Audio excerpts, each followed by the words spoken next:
Hey everyone, welcome back to the channel. After figuring out that the issue with my car in Suzuka ended up being a clutch spring how I thought, it's time to replace the clutch. New clutch.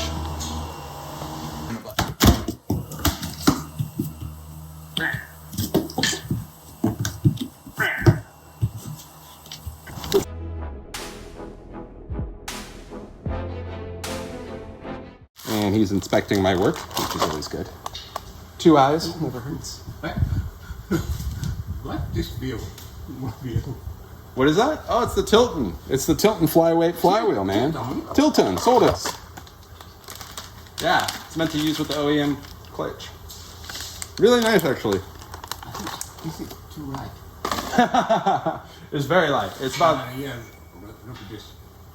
I used a flat stone to minimize the distortion and then pulled the flywheel to replace the pilot bearing.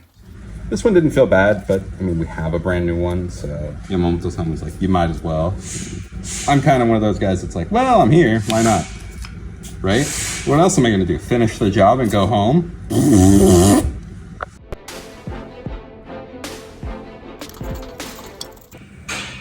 That there is an RFY special. Love it. So we've marked our torque sequence here. Final torque is 76 foot-pounds, 105 Newton meters, whichever unit. I'm using bald eagles per cheeseburger. So I'm gonna do a light torque, basically just a setting torque. I'm starting at 9 foot-pounds, and then I'm gonna do 3 steps up until the final torque of 76. The longest pull will be the last one. So now we're going to 20.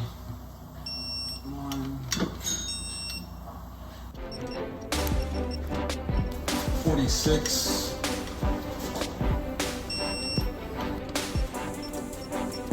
76. Here we go.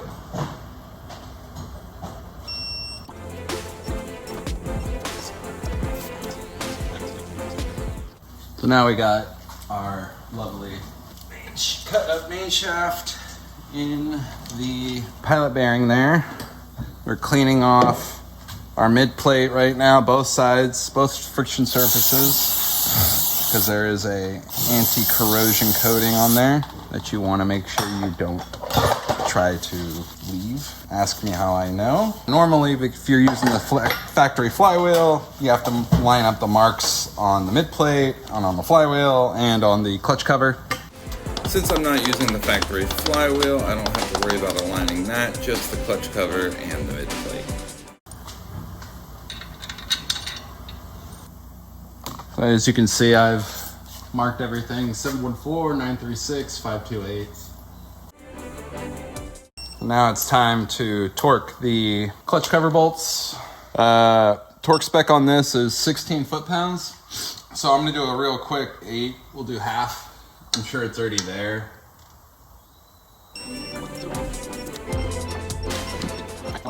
16, double check. There we go. Nice. All right. 1.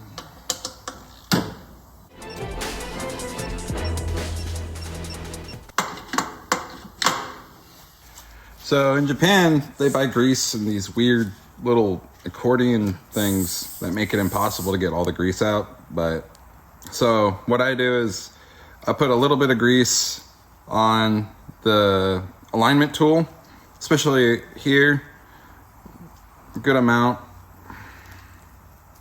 and all on the splines. And what you're really looking for is just a hint of grease on here. You don't want to really glob it on, because obviously if it spins and gets all over the friction surface, you're going to be boned. And then I'll just use all the years of practice I've had doing this, and so you can really just barely see a tinge of that coating. Now on the pilot bearing area, I can go a little heavier, but I usually will keep it pretty good. So that's about how I like it. Just a sheen of grease, not much. Little Charlie sheen of grease, if you will. You'd think I was a dad with all these bad jokes. Before we go ham, make sure everything stays aligned. Give it a couple how's your fathers. In and out. Giggity, giggity, giggity, giggity. There we go. And you can see just here, it took it off the pilot bearing area and kind of smooshed it. That's good. And then there's just a little bit of remnants left on the splines. So perfect. Now we're gonna clean our tool. Always good to clean your tool. Don't forget it. Otherwise you wake up in the morning with a burning tool. I apologize for the lack of light. It's getting dark over here and the shop just doesn't have a ton of lights. So there is some remnants of the old urea grease, but I don't really like the mixed greases. So I'm gonna clean all this old grease off here. And we're gonna do the same thing we did with the alignment tool. Really light here, real light here. And then we're gonna go on this, I forget what Honda calls that, but basically where the release bearing slides in and out. We just want to make sure any contact surfaces have a lubricant of some sort. Make sure that everything's happy and good. Get in there. Make sure your main shaft is in good working order. This is a good time to clean the inside of your box. Giggity.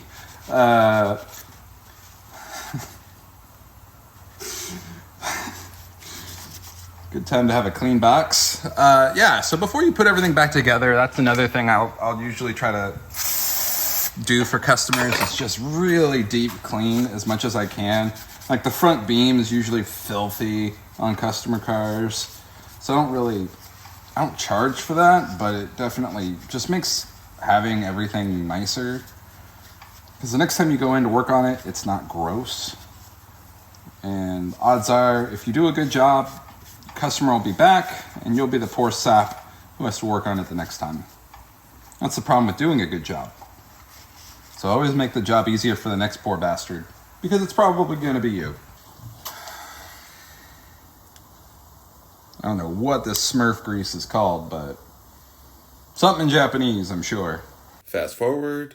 Again, using my years of experience in this motion, really get everything get everything lubed. See, it's that twisting, really. That's what changes everything. And then you're gonna put some here also. You can't see that, but that's the little holder for the clutch fork.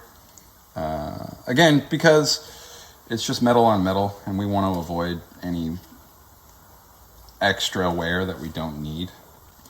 Doing this, I like having gloves on because obviously it's gross, but if you don't, or even if you do, I mean, I'll usually leave one hand dirty and then one hand clean, because at the end you want to be able to clean off all the excess.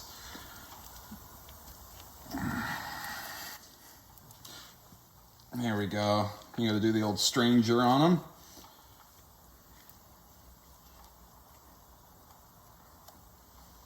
And one more stranger. Okay.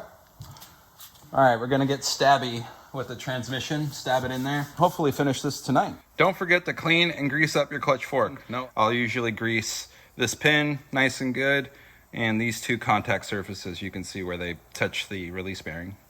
Another thing to check before you get stabby with the transmission are the alignment dowels. If they're corroded or bent when the transmission came out, it will make putting them back in very difficult or even impossible. I really recommend to never pull a transmission in with the bolt. Never. There we go. There we go. All right, it took a minute. All right.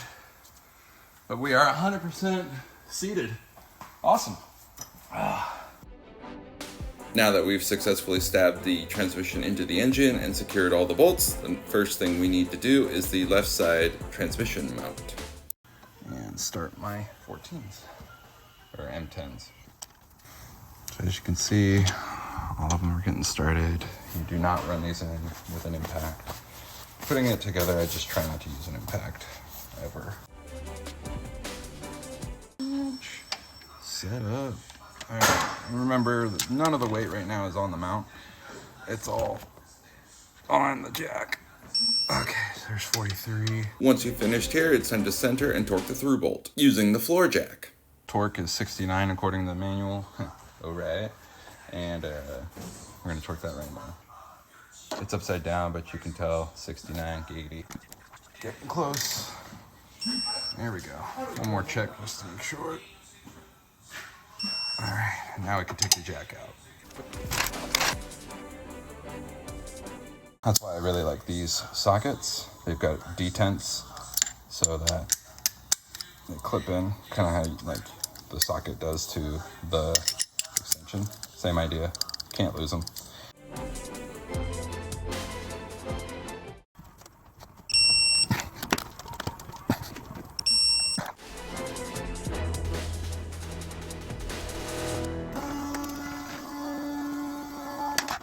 Now, as you can see, the transmission is no longer in the car. And you might be asking yourself, why? Well, I did forget one very pivotal thing, is that inside this release bearing, there's a little groove, and this groove needs to have the same grease that you use across everything. Well, it needs to have at least something, but there's just nothing in there. So but yeah, don't forget that, because then you're in the same situation I'm in, where I thought I was getting progress, and then I went backwards. Yeah. Don't be like me. And there's that channel in there. You want to make sure you get that nice and good full of grease without getting a whole bunch elsewhere. And what I'll usually use is like a feeler gauge, like kind of a junk one I've destroyed. The reason I like the feeler gauge thing is because they're square and flexible. You can bend them, but that 90 degree really keeps all the grease in the groove. I wasn't able to find one here. Sorry.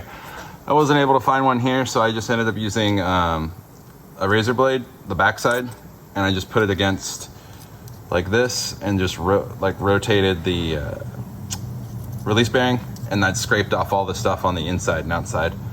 So gonna make sure that's really nice and clean. Want to run a little rag in there and then pop the transmission back on, bolts, and we'll get back on track here.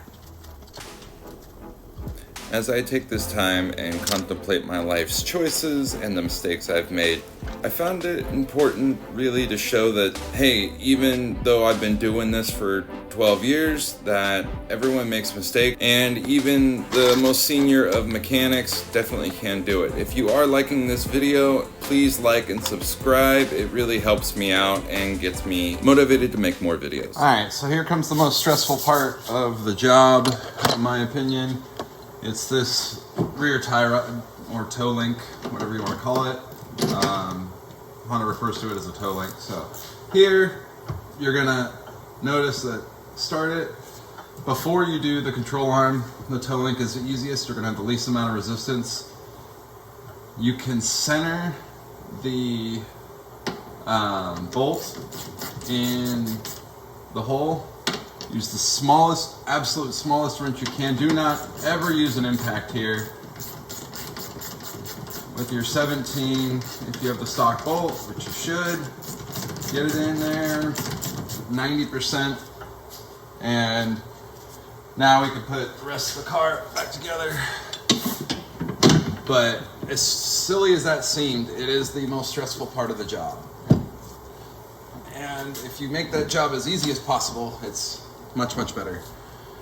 And you can do it after doing the control arm bolts, but it does make it more difficult because then you're starting to fight all of the camber bolts and everything else. So it starts to, this is the most guaranteed way to make your job and life easier, which is what I'm all about. Don't reverse this, especially if you have the front beam out. You definitely can make this mistake. Don't do it. It goes with the nut towards the front of the car. So now it's time for the front beam. And this front beam uses a special nut on this side that hooks in. I'll often use Honda Bond on one side to just hold it up there and just make my life easier.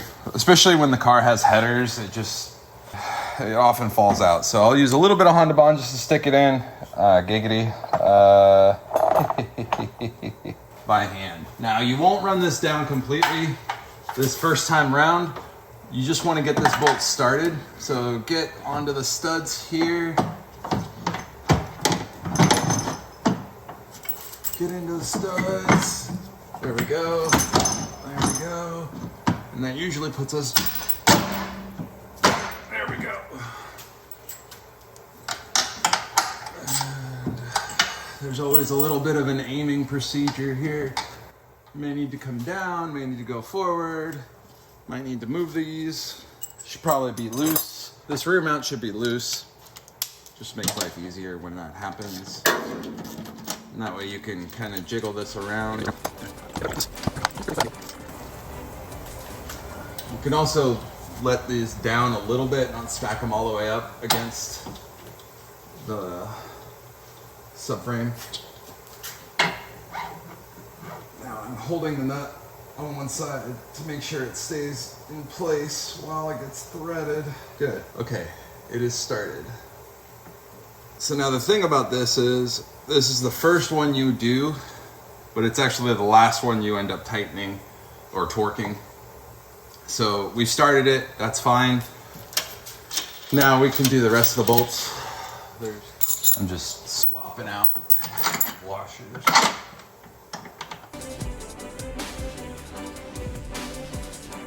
At this point, if you had an impact, you could use it. I'll run them up with an impact, just be like, bah, okay, we're good. And that's usually where I'll stop. Torque on these is 63, I think, 63 foot-pounds. Bald eagle for cheeseburger. So they're very, very tight. And they're into steel, so you don't have to worry as much.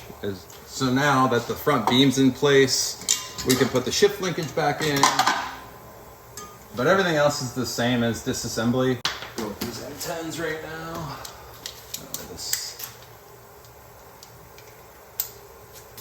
There we go. And thankfully, all of these are the same for the C-brace and the shift linkage. So mixing them up isn't a big deal. They're the same thread pitch, length, everything.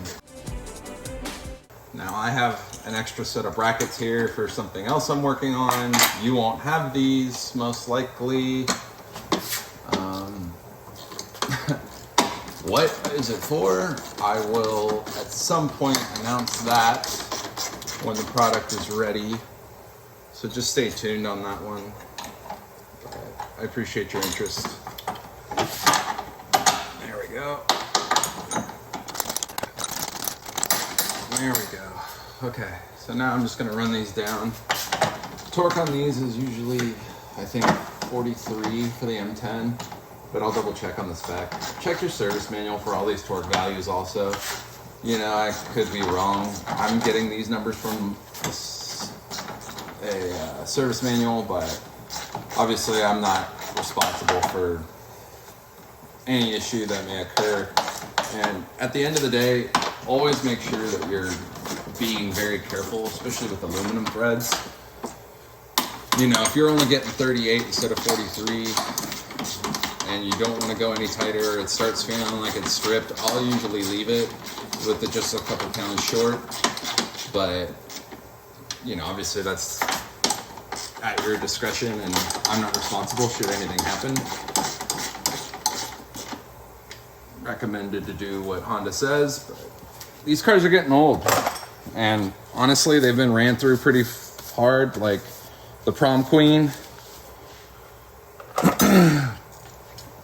Run through like the prom queen at the 30-year anniversary high school graduation. But I'm sure that's an offensive comment to somebody, but hopefully not anyone watching this channel. So now we're doing the shift linkage here on the switch sides so you can see a little good, a little better, little gird. All right, so I'll usually kind of get them both in a little bit of a place here. Make sure you're in neutral, that also helps. If you don't know if you're neutral or not, then we're kind of in trouble anyway. 2. And then we're gonna move this into place. Use our 3 special bolts. Remember these with the shoulder?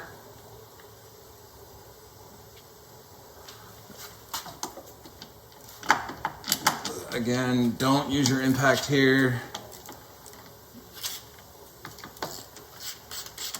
Use your body weight, throw that in there, get one started.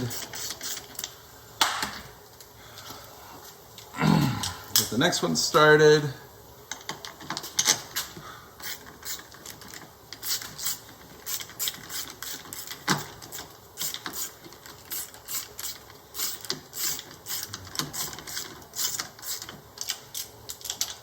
Once you have two started, the third one will align well.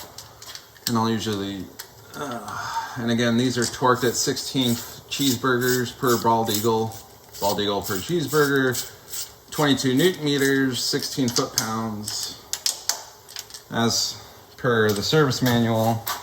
And I did use a little bit of that, the same grease I used on the slave cylinder for the pins before I put where the bushings for the shift linkage go. So now we're just tightening down. Boom, boom, boom. Okay, those are good. We're gonna put our handy dandy washers back. And it goes plastic and on top is the metal. I've seen them the other way around. They don't work as well. Yeah.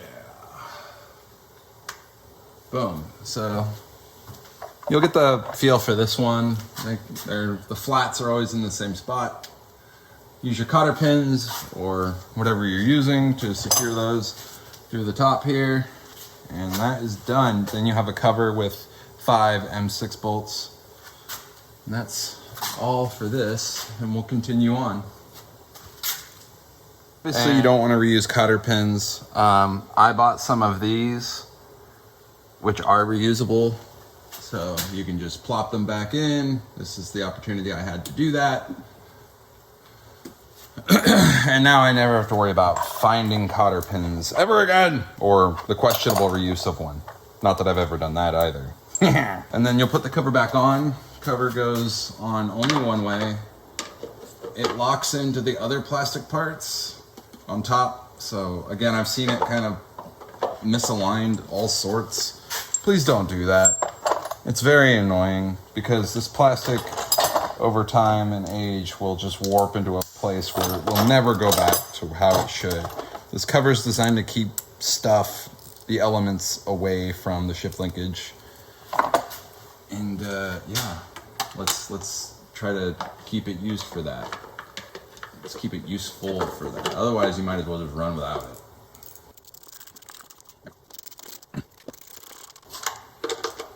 Now, M6 bolts are almost all torqued at 9 foot-pounds,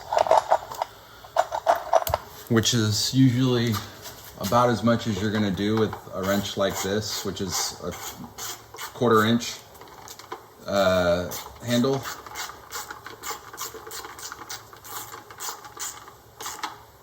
So I don't really worry about torquing the M6s. Of course, anytime you want to bust out the torque wrench, you have my blessing.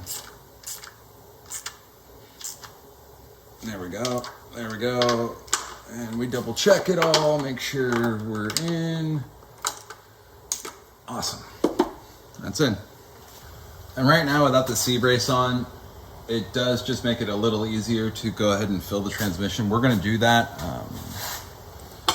with our excellent concoction here. I've got my spill bucket right underneath. I don't know if you can still see that. No, you can't, but it's under here. Let's see, I'll just, there we go, there it is. It's right there underneath. We're gonna throw probably a funnel or something into the gearbox and go from there. All right, we got a pump and our jug of goodies.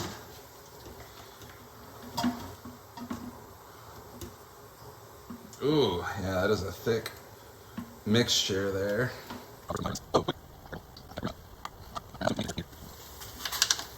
So, just let the washer sit, bang, we're done. Take your JDM brake clean. I hate having gear oil sit around. I really should have done this first. Son of a bitch. All right, well, the world may never know. Okay. There's one. So what we can do, and what I'm gonna do at this point, is kind of, so now you're gonna kind of hold with your body weight against the back of the C-brace.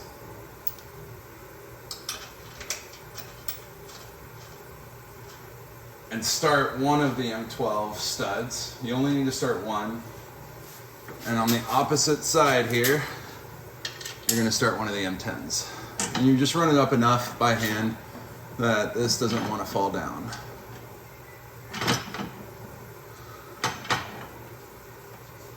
Doesn't take a lot, but the more is better. There, just like that. And now you can do everything else at your leisure. And work your way forward. So start here, here, work your way forward, because the more you go up here through slack, trying to come this way, there is no slack in those bolts.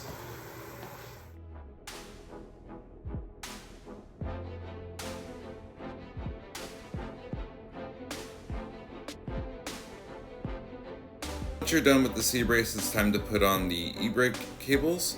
You're going to notice out of the 6 bolts, 2 are just slightly longer than the others. They're about 2 millimeters longer. The longer ones go in the middle. That will make your life much easier. And start everything by hand, and final torque is from the front to the back. Initializing the clutch before I go down and cover everything up, which just consists of taking an M5 bolt through the backside of the flywheel, running it through the mid plate, and that's all it needs. So I'm going to do this a couple more times, and that should be, so there's 3 spots you have to do it to, so do one, rotate the engine, do the next, and finish on the 3rd, all done. Alright guys, it's probably almost 2 in the morning now. Car's on the ground, car's running, it's ready to leave, I'm ready to leave. Took a lot longer than I thought it would, but that's kind of how these things go.